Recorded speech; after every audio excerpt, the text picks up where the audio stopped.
For this IXL assignment, we are going to be identifying trends with scatter plots. So the scatter plot's already going to be graphed for you. You just kind of need to look at it and decide whether it has a positive trend, a negative trend, or no trend at all. So always start at the left side, just like you read a book. Left side, and are the dots going uphill, downhill, or are they all over the place? So in this graph, they are going downhill when we move from left to right. So down is a negative trend. So you just got to click negative and submit. This one, left to right, not as down as quick, but still going down, so negative.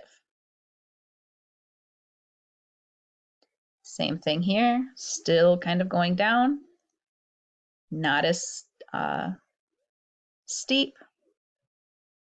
This one, left to right, we are moving uphill. So that would be positive. This one, we're going from left to right. We can't really go uphill. We're not going downhill. Those dots are everywhere. So that would be no trend or no correlation. And that is all we are doing for this IXL.